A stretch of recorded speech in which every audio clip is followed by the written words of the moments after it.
Shut up and sit down.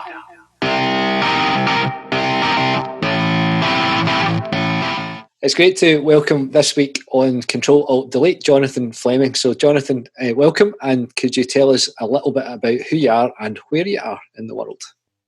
Yep, certainly. I'm Jonathan Fleming. I'm the minister of St John's Church in Largs and Cumbrae Parish Church over on the Isle of Cumbrae. I've been down here since the October of 2017. Prior to that, I was in Erskine for 5 years as my first charge. And so here in a very different context and in very different times. Absolutely. Very, very different times. We've started all of these conversations, what would be now, I think, 7 or 8 weeks ago. A couple of months ago, we were getting ready to lead worship on a Sunday morning where we'd all received information about, no home baking and things like that for the week coming ahead. So do you remember that Sunday, and where were you and what were you doing and what were you thinking at that point? I was in St John's that Sunday, I remember, because over the course of that week, while things were starting to tighten up and we didn't know where things were leading, we knew that certain rules and regulations were starting to come into place. And the day before, on the Saturday, before Sunday worship, on the 15th of March, it was Sunday the 15th of March was the last time we were in the church. And on the 14th, the Guild were holding their coffee morning. And we're sitting there going, what are we going to do here?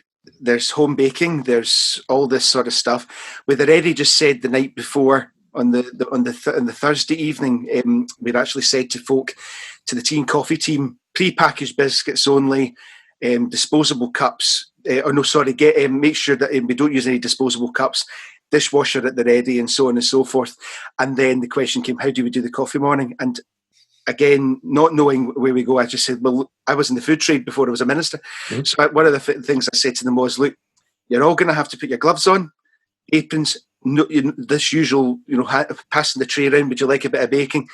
No, you've got to use tongs, get it on the plate, only you touch it. And it was all that thing of, almost like everyone feeling a bit like a leper. Yeah. They didn't know how to react. They really didn't know what to do.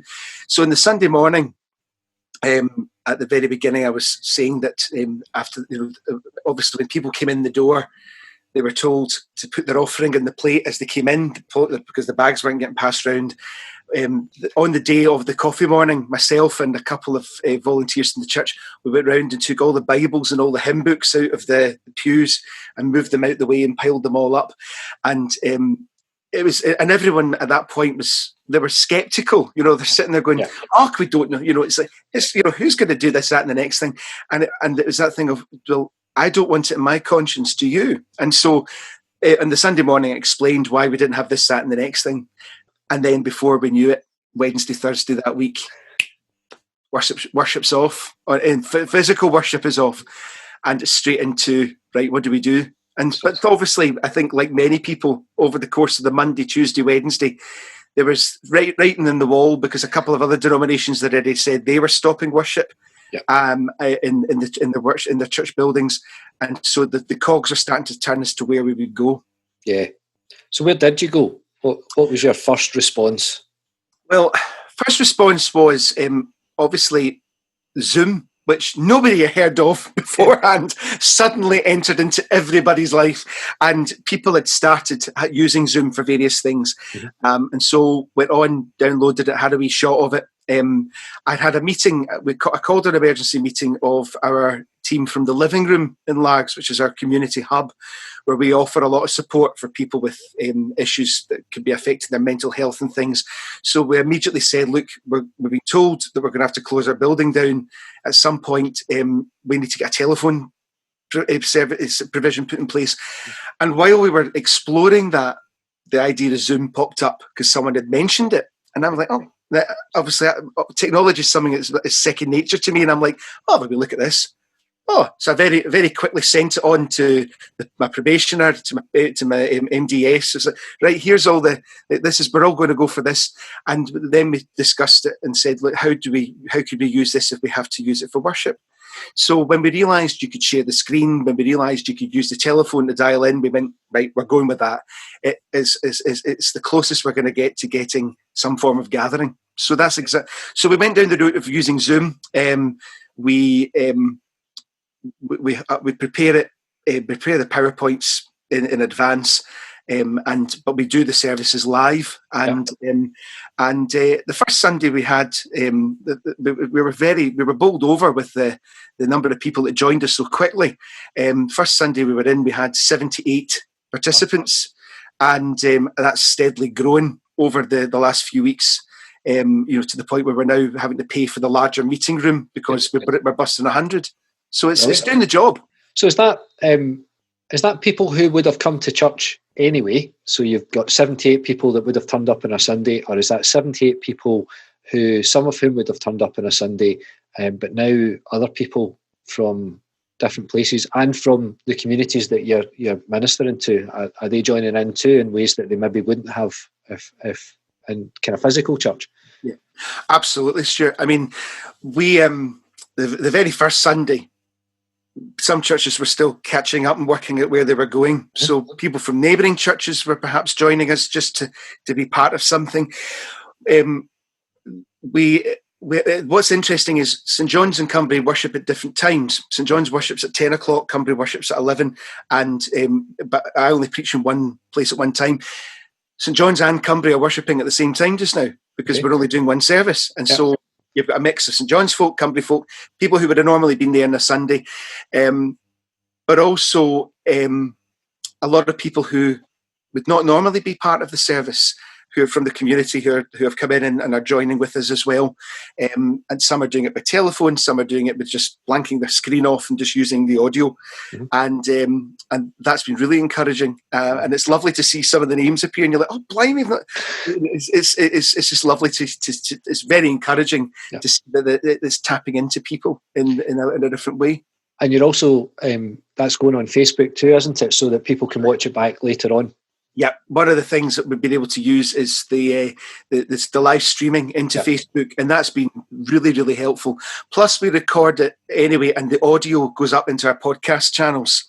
And that's the beauty of Zoom. It's people are going to think we're on a commission. Say, yes, it does that, it does this. I really wish I'd bought shares. I have to say, it's phenomenal. But that's been brilliant, being able to have all of these different things. We've also very quickly, thanks to a couple of posts that have gone up online through various forums about using dial-in opportunities. So we're now using a dial-in service where people can dial a local number and using Twilio, and they've been able to create a platform to let people dial in. One of the things we're actually looking at there is, because one of the issues that came up very quickly was obviously all the security issues that were surrounding Zoom. They imposed the passwords. And you couldn't undo it. So Palm Sunday, you've got people you've managed to get people coming to church, and suddenly they're like, "What's the password?" So we had to quickly broadcast. So the strange thing, we're having to broadcast the password to let people know what it is. But what was interesting there was, despite that little glitch, we still had a very good attendance. But one of the things that we're trying with Twilio now is using a wee bit of code. Is actually, if people press 1 when they dial in, it will do all the donkey work to get you into the Zoom room. Right. So it's just a case of, if they wait for 20 seconds, pauses are built in, so it punches in all the numbers. So you're not having to reveal any of the security information. It logs it in, and you can tune in through that. So we're trying that, and obviously then there's the option of the recording afterwards. And I was really pleased with myself just setting up the message. That's I love. One of the things I've really enjoyed, and it's a thing I've liked for years and years and years, is the idea of creative misuse of things. Twilio's I've lost you there, Stuart. Creative misuse.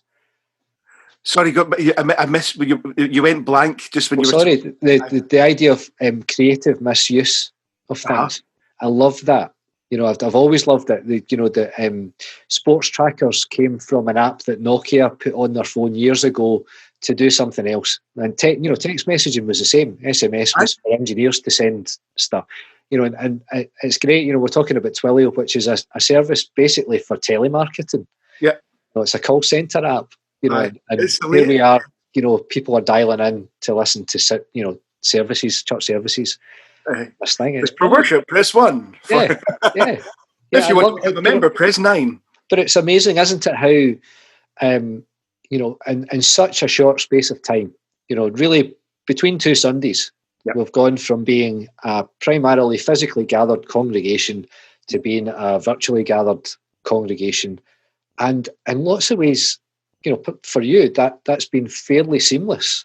Yeah. We've been very work behind, a lot of work in that, but no, it's, We've been very fortunate in that it's been very good that both Douglas and I have had quite a lot of IT in our backgrounds, so it's a lot of it is second nature to us. But what's also been lovely about Sunday worship is we've been able to be a lot more intergenerational, and that's been lovely. And Douglas has been very much promoting this idea of inviting creative responses to what's coming up the following Sunday. Okay. So it's about this is the passage we're going to be looking at, setting a couple of questions and responding to a question, not just in written word, but whether it be photography or by writing a reflection or a video or whatever it may be. They all get emailed in, and Douglas collates them, or I collate them when it's my Sunday, and we put it all together, and then. But we're able to show that at the beginning of the service, not quite like Tony Hart's gallery, but it's a bit like, and being able to talk through them and stitch it all together, and that's been lovely. That idea of not having the 15 minutes and then patting the kids out. It's been nice being able to have all the family together, and that's another thing in the participants in your Zoom room. One participant in some cases is 4, because you've got a whole family gathering around their television because they've plugged the laptop into the telly, and that's been really, really encouraging. That's fast. So that's been really good. But going forward, we're looking at trying to create a space for our young people to have an opportunity to discuss things, and we're actually looking at Fuller Youth Institute have created a great syllabus. It's called Faith in an Anxious World. And so we're looking at maybe doing that with our young people just to help them make sense of what's been going on. Brilliant. And sort of journey with them in that. So has you're saying, rather than, the kids been in for the start of the service and then they go to Sunday school or to Bible class or whatever it's called, has that then changed how the service is? So has that changed your content? Has it changed the way that you maybe approach a sermon type slot? What are you doing with that? Or is it just that the media itself, the medium helps to engage children better because you're using more images and video and all that kind of stuff? I think that has a large part to play in it. I think the interactive element of being able to see us physically, in the little, albeit a tiny stamp in the corner, to know that there is a person behind all the stuff that's in front of you. It has changed our content, and it's changed our format. It's not the 4 hymn sandwich. It's more of a 2 hymn sandwich, so it's not a club sandwich anymore. But what you've got, we're using a lot more contemporary music. We're using music from New Scottish Hymns Band, music from Resound Worship. We're not really going down the road a lot of using a lot of public domain stuff, but people are saying how much they're enjoying the new music, as it were, because they're able to watch and read the words, and they're all muted, so they can sing along as much as they want, and not be embarrassed. But you can see them all, they pick it up and they sing along, and that's been lovely, because you're able to find there's so much beautiful music out there which you would never use on a Sunday morning because it doesn't translate well onto an organ or to a piano. When you're able to use full bands, that's been really special. But also in sermons, you're not sitting there going, well, if I do less than 15 minutes, people are going to think they're being shortchanged.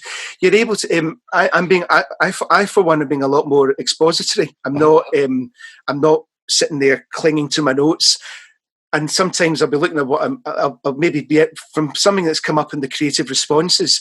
You'll suddenly go, I'm going to there's something else in my mind. And that's been really good. And people have picked up on that, which has been really encouraging. That's great. And is that a kind of confidence thing then? Because I'm not sure. I quite often I joke about this, that you sit and someone reads the readings on a Sunday morning and you think, oh no, that's what that's about. But it's not what the sermon's about, and there is at no point I'm going to scrunch up the sermon and throw it away and have a go at this is what I think it might be about now. But I find myself, I'm recording most of my stuff, but I do find myself as I'm going through it thinking, no, I'm going to go back and redo that in a way that I would never have done on a Sunday. Yeah, I think that's one of the when we went down the road, because we didn't have the time to prepare and we didn't know where things were going to go. We made the commitment to start with live, and because there's the three of us, because there's Douglas and Gus, there was not as much pressure on us to deliver every Sunday, and it's been great. The three of us have been able to work together in a team, and that too has affected the format, in that we're all bringing different things to the table, and that's been really special. But what's been lovely is, sometimes when you're doing your own preparation, just like you're saying when you're recording, is when you're sitting and on that Sunday, maybe you're listening to one of your colleagues' reflections and you finish it off and you go, I never thought of it that way. And that's been really special, where you're able to be fed some Sundays as well. Have you been surfing around watching your colleagues? Is that a thing that you've done too? You're talking about being fed by other people, which is something we never get. I think ministers don't get to go to church very often. So that's a new thing for all of us. I think that we have that opportunity. So have you been taking that chance? Definitely, yeah. I mean, it's been lovely to see. Some people are being a lot more consistent with delivering things, and whereas some are just on Sunday morning.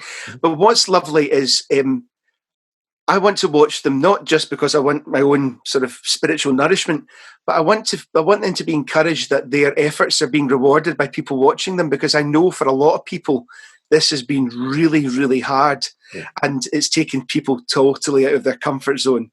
And just to know that you'd be able to say to someone, I really got a lot from what you said. Thank you for making the effort to do it.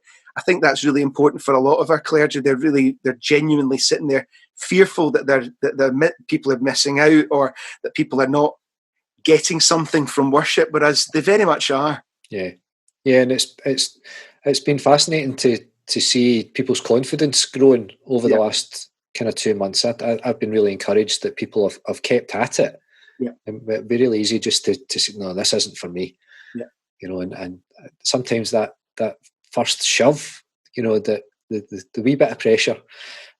But not everybody's gone for kind of down the online route. And I think one of the things that we're hoping to do is in a couple of weeks speak to somebody that just hasn't.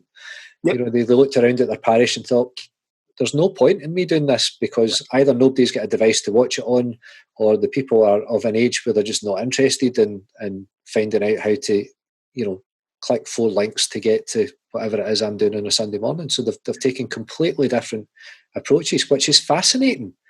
Absolutely. Because I think, you said earlier on that, you're pretty comfortable with technology. So in some ways, I guess this hasn't been frightening in that kind of way for you, and might actually have been really exciting. Whereas for other people, it's neither of those. It's completely terrifying, and they just don't know where to start. Whereas you're thinking, I can do all of this stuff that I've always wanted to do. Yes, absolutely. I think to do it now. That's been a large part of it. I mean, I think I think what I'm now thinking about, and this is the bit that's more nerve-wracking than bringing in the online worship, is how we go forward from here when things start to ease, and when eventually some form of physical worship is allowed and people are allowed to gather again in church buildings, albeit with a very heavily reduced number of people. And the image I've got in my head is almost, those 20, 30, 40 seats spaced out in front of you, and a huge telly behind you with hundreds of people in Zoom behind you. And it's, thinking, how does that look? And how do you bring these two things together? Because it cannot go back to the way it was. It must not. There's too much. There's been too much good has come out of that part of worship. It's brought the creativity out in people. It's brought people together in a way it would never have done before. And the very fact that, the church used to be known as something that was always laughed at for being 2 centuries behind everyone else. And suddenly we're using the same platforms as global conglomerates are using to connect with one another. Yeah. We cannot go back. No. We must not go back. We've got to keep moving forward. So one of the questions that raises for me, and you've, because of the way that you've decided to tackle it, I think the question's probably slightly different. So you've continued with a gathered congregation. Worship is not the same, but broadly similar. So the jump back to real life, as opposed to virtual life worship, isn't huge. That they look the same in lots of different ways, except there's a person sitting next to you as opposed to on a screen next to you. Whereas I've gone kind of the other way, and that I'm filming me sitting in my living room, and people are watching wherever they are. And we've done a bit of Zoom stuff through Holy Week and things like that. But that's different. And so the question for me then is, oh no, I've got however many people watching this that don't come to church on a Sunday morning. I don't really expect them to turn up. Some of them might, but might not. So does that mean that I then have to continue to do a separate thing and a different thing because we've now created 2 streams of church? So we've created basically an online fresh expression. Yeah. But that's a lot of work. Mm-hmm. Because it's not quite the same as Sunday. It's not very different from Sunday morning, but it's not quite the same. And we all know, as soon as you film something, it triples the length of time that it takes. Yes. To because you've got to edit it and upload it and load it onto whatever platform and all that kind of stuff, which is a whole new level of anxiety, I think, on a Saturday, the kind of upload anxiety. Is it going to go? Is it watching it? Is it? Oh no, it's failed again. It's frustrating. We've got there's OpenReach vans all through Stonehouse just now, and I'm absolutely terrified that they're going to pull the plug when I'm trying to upload the service. Actually, what they're doing is upgrading again. So we're one of the rural areas that's getting the super fast put in. So that's what they're doing. So they're not unplugging anything, but I still have this dread that on a Saturday I'm going to be late, and it's going to be 7:00 on Saturday night, and I'm still trying to upload this 2 gigabyte file to Facebook or whatever, and it's not going to work. It can be quite distressing. Because that's the thing though, it's a bit like when something happens 5 minutes before the service starts, and that people are inside waiting, and some of them are going, "He should be in by now," or "She should be in by now." Whereas, and it's a bit like that with this. It's a bit that file should be uploaded by now. This is the time for me to start watching my service. So I've got all night to worry about that and to get it to happen. You're live, so if it doesn't work, it's kaput. It's kaput. So it just doesn't work. That's the end of it, isn't it? It's like, the minister didn't turn up today. Yeah, worship's cancelled. Worship's cancelled. Yeah, we'll try it again in half an hour. Aye, exactly. It was when obviously the internet was overloaded at the very beginning of this, which is why I think all the OpenReach vans are doing the rounds. And in the run up to Holy Week and during Holy Week, there were these periods of outage that would just happen. The internet would just stop. Yeah. And it happened at 5 to 6 one night during Holy Week, and the service was at 7:00. And it was that thing where I'm sitting in the house going, right, I've got a choice. I've got 75 meg broadband down at the church. Am I going down there with my gear to set up a studio in the vestry and do it from there? Or am I going to, hope that it doesn't conk out on me? And so there you go. You pack all your gear up. You've got your mobile recording studio. You're in the car. You're along setting it all up, getting it all plugged in, wondering, is it going to work? Is it going to work? And it's really, because if it's conked out in the house, is it going to conk out down there? Is it the same problem? Yeah, but you're just trying to do everything you can to keep that presence going, because you've got no other option because you're live. Yeah. But obviously, I know that both you and I we're both doing Cafe Church as well, and that's another worshiping community that would never, a lot of them would never come to church. Yeah. And it's been lovely for a couple of people who have joined in and started, and they've plucked up a load of courage to say something in the middle of it, and and they've been honest about that. They've said, "I've sat here, wondering should I say something," and it was when we were talking about. It was actually after the Cafe Church. It was almost like the tea and coffee time afterwards, but we drink tea and coffee throughout the whole thing.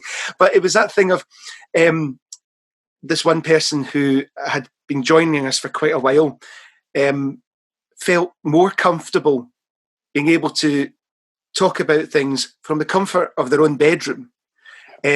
And they felt safe and they felt able to say it. And afterwards, the affirmation that they received from everyone else saying, we really appreciated you saying what you said and so on. It's, suddenly they feel happy to be a part of things. And that, for that one person alone, I just don't want any of this to stop, because we're reaching people that we would never have reached otherwise. Yeah, it's a fascinating dynamic, isn't it? Even though people are talking and it's still face to face, there's something that allows for just a little bit of disinhibition. It allows people just to say something, because at the end of the day, you can turn it off. Yep. You're not left in the room with the person that you've just said this to. Yeah. You're going to turn it off and they won't be there anymore, which is very different to a kind of group setting in real life, isn't it? Absolutely. You mentioned the living room earlier on, so can you tell us a wee bit about that? Because that's a fairly new initiative. Yeah, absolutely. Guys. We opened that up last September. We were very aware of a number of people in our area that were struggling with issues that if they had no intervention or any sort of signposting to help them, things would go on to have an adverse effect on their mental health. And it wasn't just young people, it was a lot of people in the community who are dealing with issues surrounding bereavement, loss in general. It's not just death, it can be divorce or someone moving away or whatever. Financial issues. Everyone assumes that everyone in Lags is loaded, whereas there are parts of Lags which are in the bottom 20% of most deprived areas in Scotland. And so we wanted to respond to that by creating a space where people could come in, have a listening ear, a non-judgmental a conversation. And while there'll be a lot of things we don't have the answers to, the skill set within our volunteer team allows for people to be pointed in the right direction to get the help they need. We've got over 45 volunteers, and from all walks of life, without whom the living room wouldn't exist. We are nothing with our volunteers. They are the living room, and we're just in the background helping, and just doing a lot of the core work in the core team. But to know, we do a hot report for every person that comes in the living room, and when you see the people that we've been able to work with and the difference that these volunteers have made in the lives of people who have walked through the door of the living room, it's absolutely incredible. And so in terms of what's happened since COVID-19 erupted, we have we had to close the building, but what we've been able to offer is telephone support. Okay. So, again, some people who may have never walked in the door of the living room are able to pick up the phone. Okay. We have again another bit of technology that have been used for business. We're using a virtual landline.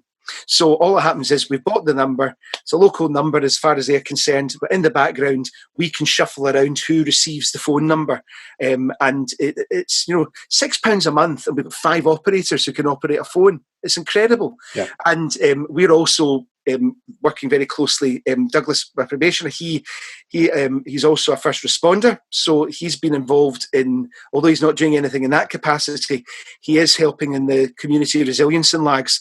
And when he's out delivering prescriptions and things like that, when there are people who are maybe not the same as they were when they were delivering the prescription the week before, we call the living room team. Listen, go and phone this person, just make sure they're all right, just check in. And we've been able to offer that sort of support through the living room very discreetly, just to make sure that people are okay.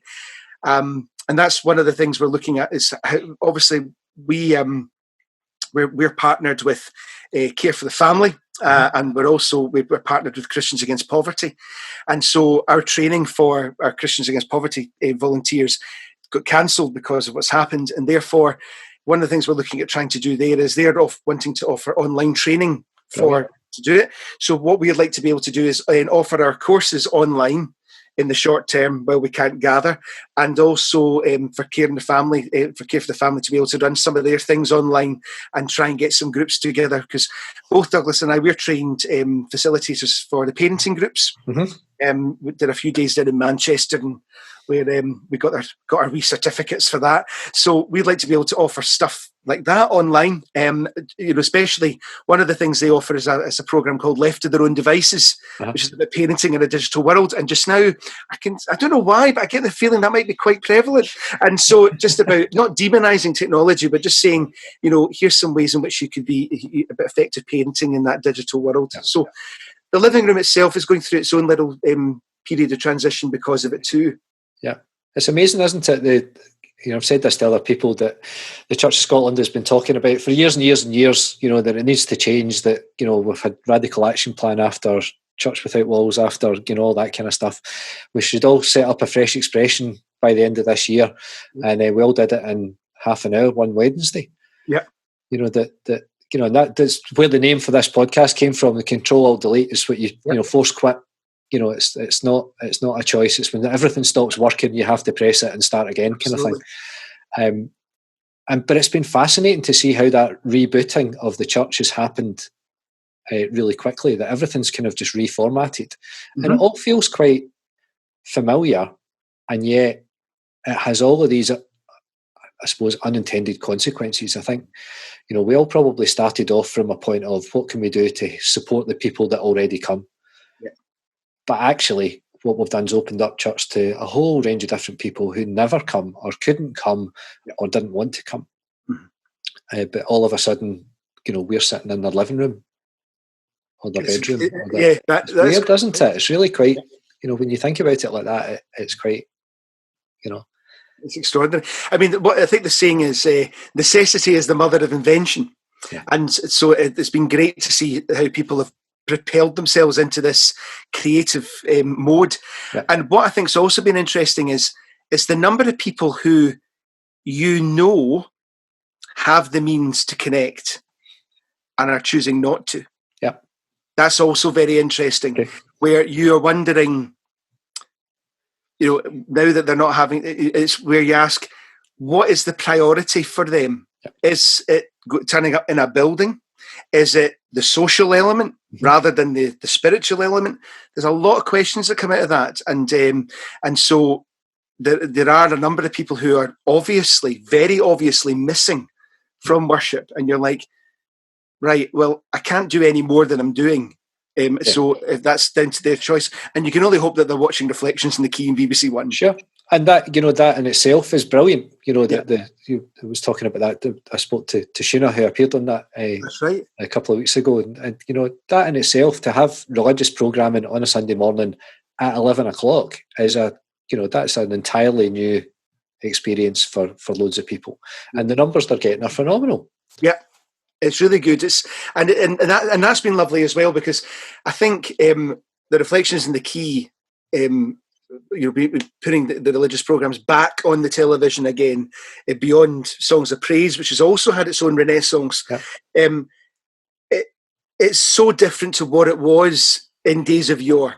And it's allowing people to see that the church has changed in many ways, and there are people who are oozing with creativity and beautiful wordsmithery and all, and wanting to share that in new and innovative ways. And I don't think it's going to do the church any harm whatsoever. Yeah. But it's that question of when normality returns in some way, shape, or form. Are we going to be able to? Are people still going to appreciate that, the place of that in their TV schedules and so on, and not just sort of go back to the beginning? Yeah. Tom Rayner, he's who I've been following a lot online recently.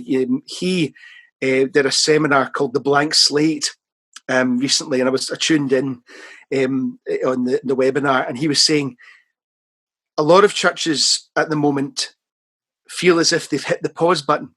Mm-hmm. But we cannot treat it like a pause button. It has got to be the reset button.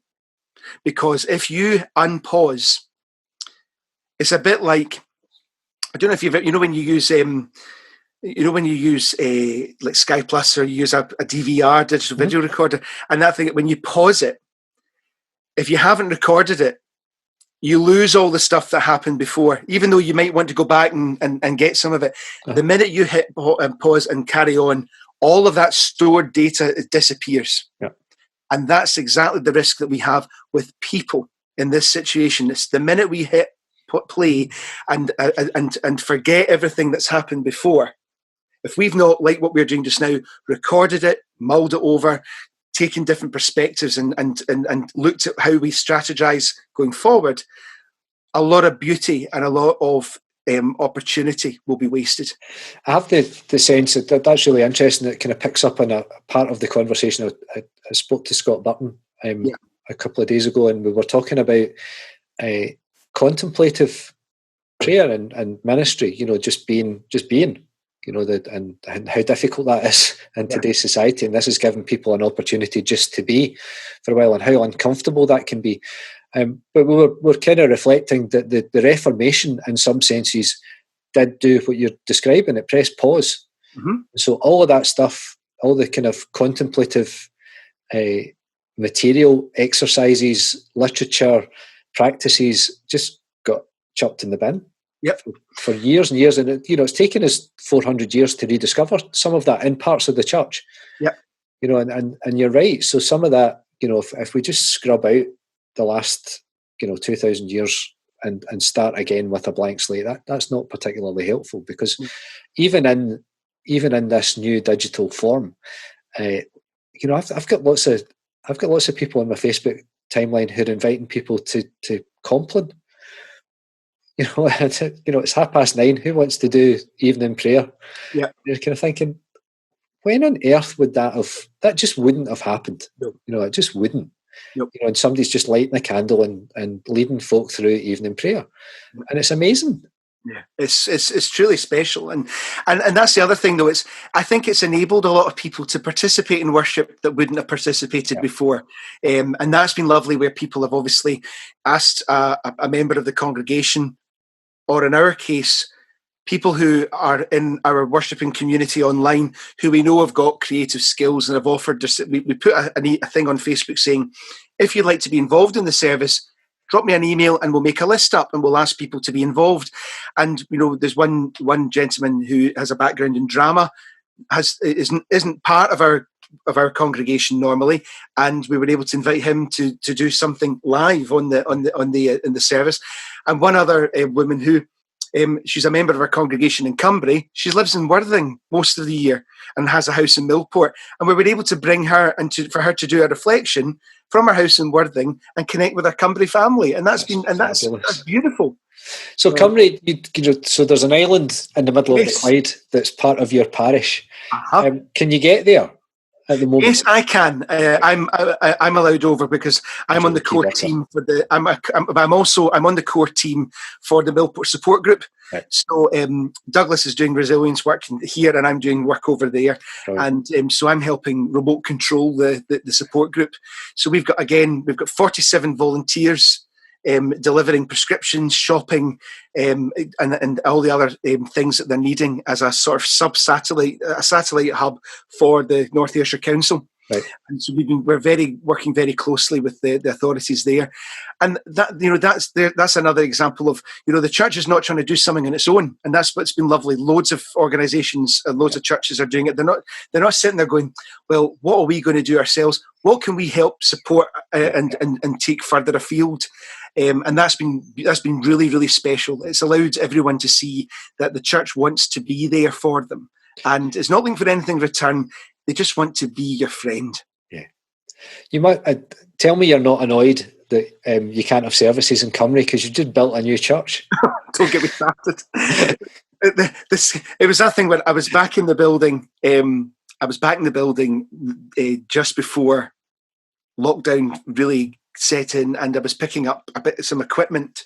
I was picking up our Zoom camera and various other things because I knew that they would come in handy. I don't think they know I took it and brought it over here, but that doesn't matter. Anyway, they'll be thankful because it's let me do some video reflections. But that's a brand new building sitting there. But what's been really good is the building's been able to help the community response. If things have been delivered or things are needing sorted out, that we're able to use that. We also have we have a project that we do with the local primary school which is next door to the new church, which was a plant to plate project. Right. So we've got 17 raised beds, and we've been growing vegetables and things and herbs, and we were able to say to people, they're there, go and take them. So apparently our cabbages were second to none, so that's been really nice. But what's been lovely is the support group members who are green fingered have gone in and have piled it in with new stuff to grow. So there's going to be fresh fruit and vegetables. No, not fruit. Well, tomatoes are fruit. Fresh tomatoes and potatoes and everything, and they'll be available for the wider community to use. That's brilliant. And that's been lovely. That the building is still very much there as an integral part of this whole service, and that's been lovely. So it gives us a bit of comfort to know that it's not they're just gathering dust after spending 1.1 million quid on it. It's a very expensive storage unit. Yeah, and I think at least yours is getting used. Mine's locked. Aye. And we've not been in. Well, that's not true. We collect for the local food bank on a Sunday, and that's the only time that it's open. And people are literally just dropping off in the vestibule, kind of thing. Yeah. Yeah, and the St John's is like that. I mean, St John's opened up for the blood donations. We've always, our hall's always been used for that, and so we were really pleased that we were able to do that. Yeah. But the sanctuary is just lying there, and it was that thing. I go in once in a while just to check that if there's any mail or anything come through. Anyone maybe dropped in a donation. We live in hope, and so and then you go into the sanctuary just for a couple of minutes, and you just stand there, and you're like, I wonder what will be the new norm in here, because I think we're already looking at. I know there's been a lot of discussions about the place of pews in sanctuaries going forward, and all these different things. How do you social distance when the back of a pew is essentially a handrail? Mm-hmm. There's all these different concerns. So there's a lot to be thinking about. But amongst all of the uncertainty, there is, as we said, there's a load of beautiful stuff that's come out of it, and we can only hope and pray that continues. Yeah. You showed us one of your fancy bits of kit, and one of the questions that we've been asking everybody is, what on earth are you using to do this? Well, I was very fortunate that I upgraded my laptop just before Christmas. So I'm Apple through and through. So I'm running everything on a MacBook Pro. Mm-hmm. I have that connected to an old 19-inch television, which is my second monitor. So I'm able to see myself. I'm able to see myself or see the speakers while I'm doing this. I'm using my USB microphone.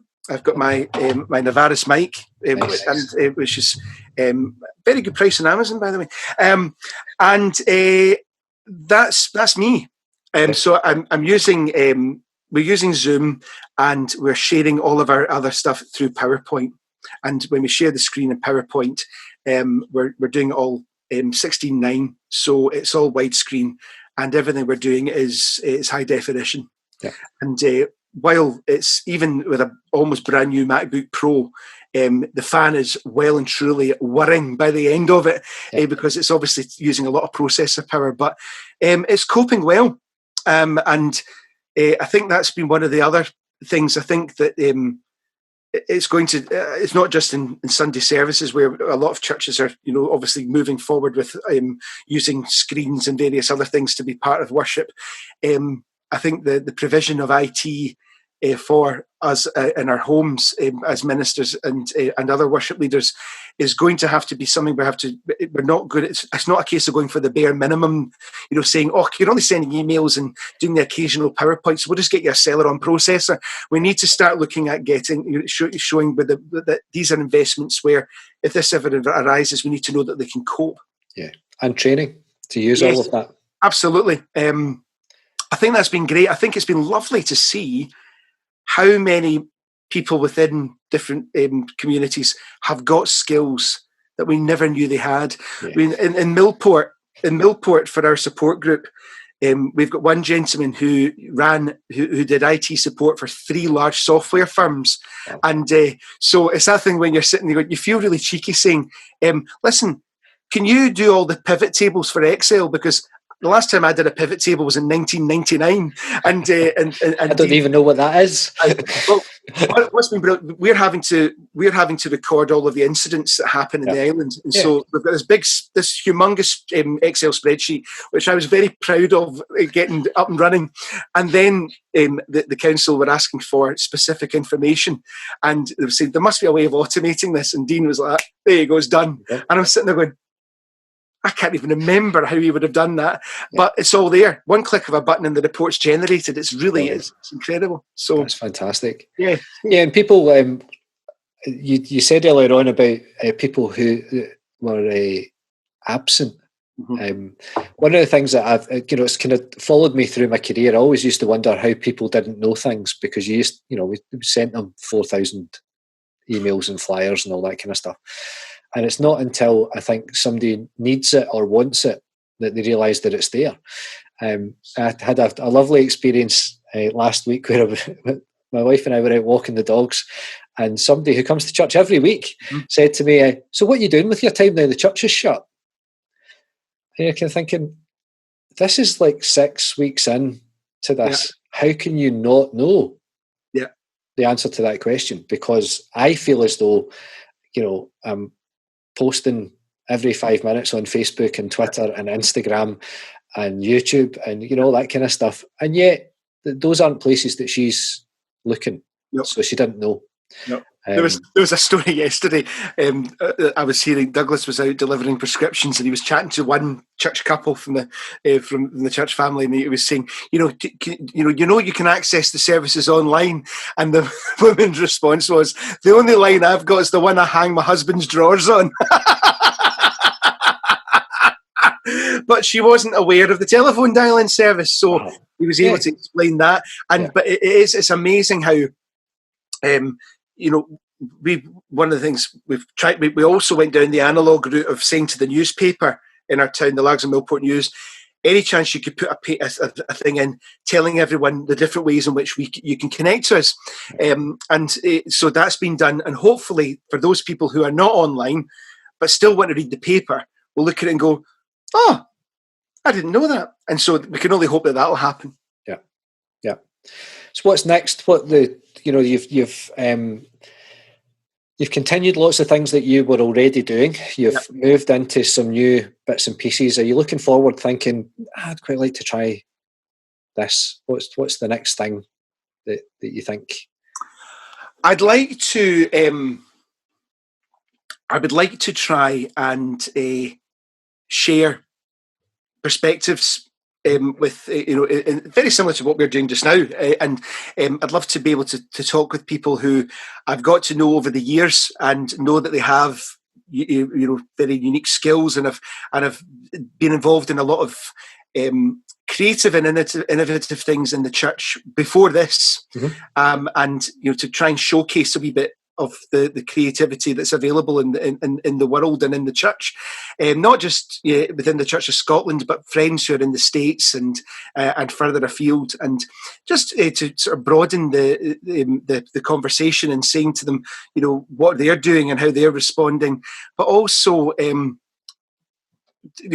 having an opportunity to talk with people about the ways in which there is help for various other situations that are out there.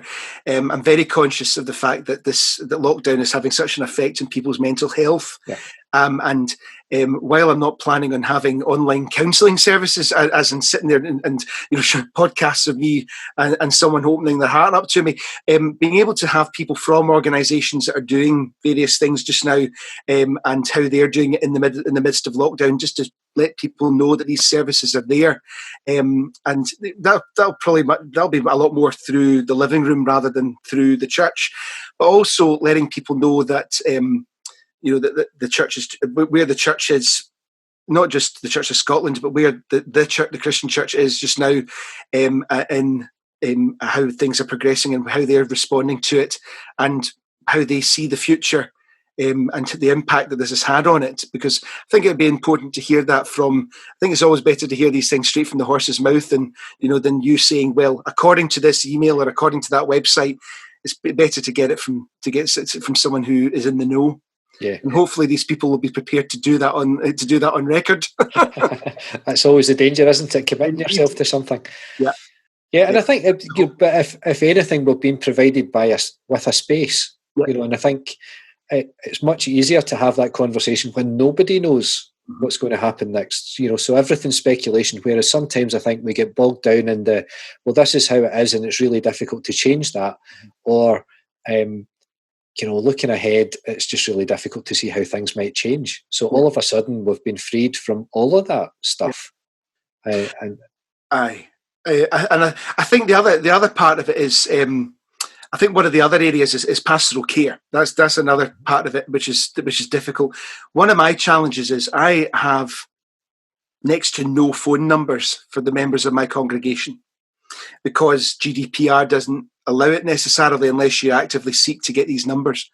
And so when you're trying to prepare for online worship, you are doing funerals. I mean, the funerals have not stopped. I've had umpteen since lockdown, which are very emotionally draining as it is, especially with the distress that you're seeing in the families that are going through this time.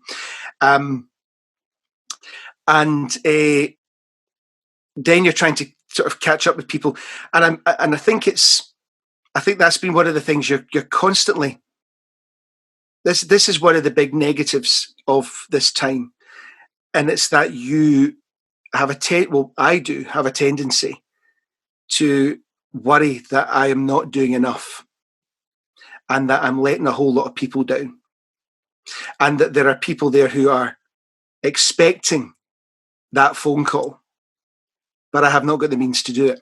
Yeah. And you're relying very much on, as you should be, your elders whose primary task is the pastoral care of the congregation.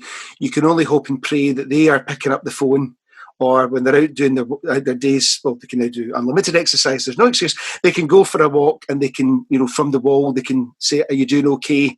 and give a wave if they're out in the garden. You can only hope and pray that that's happening, because the last thing I want, after all the energy that all of the clergy and ministry teams and worship teams across the world just now, is for people to come back at the end and say, the church wasn't there for me during this. Yeah. That's my one fear. Yeah, and I mean, I guess that hasn't changed in some respects, has it? That's something that's around all the time, and it's related to that, the story I told about that, that woman just didn't know, kind of thing, that it works the other way. How on earth would we know? A lot of the time, you kind of, well, you never phoned me, and well, nobody ever told me. Yeah. There's the two sides of that, isn't there? Yeah, absolutely. But it doesn't stop you worrying that, because that's, a primary part of being a minister is to care for the people that have been put in our charge. And and Presbyterianism, I mean, there's no Presbyterianism without guilt, is there? It's that. I mean, we went round at lockdown. We'd actually just prepared all of our little folders with the communion cards for the following month. And so they're all sitting down in a shelf down on the left, because the roll keeper would have not been a happy bunny if all of them had been binned. So they're all in envelopes for the different districts. But we then replaced them with little calling cards, where we asked all of the elders to put a calling card through every door saying, here's our phone number, and here is the ministry team's phone number. And we thought the only way we could actually in some way guarantee a communication is if they pick up the phone and speak to us, and that's very much the case for everything. I mean, I think that's the only way you can actually do it, because there will always be people that will slip through the net if you try to do it for them. They've got to come and contact you. But what's also been nice, I don't know about you, Stuart, it's when people have phoned up. I've had two elders phone up just to phone and see how the man's family is. Yeah, and that's been so nice. It's been. I've had exactly the, people leaving things on the doorstep and all that kind of stuff. It's just lovely. And just people, especially I think around kind of funerals and stuff, folk realise how difficult that is, not just for the family, but also for us. And I've had a number of people just kind of phone up and just say, I know you had a funeral today. Are you okay? Yeah, how you that's doing? lovely. It is. It's great. It really is. Even And about a single malt once in this. Oh, aye. So if anyone's listening from Jones or Cumbrae, my address is. Yeah, but it is. I think that idea, though, that if anything, I kind of wrote a piece on Facebook last week. I just woke up one morning with just a bursting sore head, and I think I was just tired, apart from anything else. Which is some of this, spent all day in the computer and all that kind of stuff. But people often, and I wasn't moaning and I wasn't fishing for sympathy. I really wasn't, a little bit. But it's amazing how many people just drop me a message, just say, "How are you? You okay?" Yeah. And I was okay. I was fine. I took 2 ibuprofen and I was all right. But people are concerned about one another, and I think one of the things that I've been really impressed by is just how much folk are looking out for each other. Yeah. And noticing, things that they probably wouldn't have noticed before, or were just far too busy to do anything about. Yeah. That people are doing that. They are picking up the phone to each other and saying, "How are you?" or dropping off a cake, or whatever it might be. And it's lovely. And if anything, I hope those are the kinds of things that continue. Yes. I think we'll work out how to do church, but actually, if we're going to care for each other and look after each other a bit better, then it's got to have. I'm not sure anything's worth what we're going through, but if we come out at the other end of it being kinder, yes. that surely got to say something about how we coped with. Oh, very much so. We were in. I think you're right. I mean, I think I was speaking by audio link to the Scottish Parliament last week, and I was doing the Sign for Reflection there, and that's what I was talking about was caring compassion in abundance. That's exactly what's happening, and people being more concerned for their neighbour than they've ever been before. People who are actually, they actually now know their neighbour. Yeah.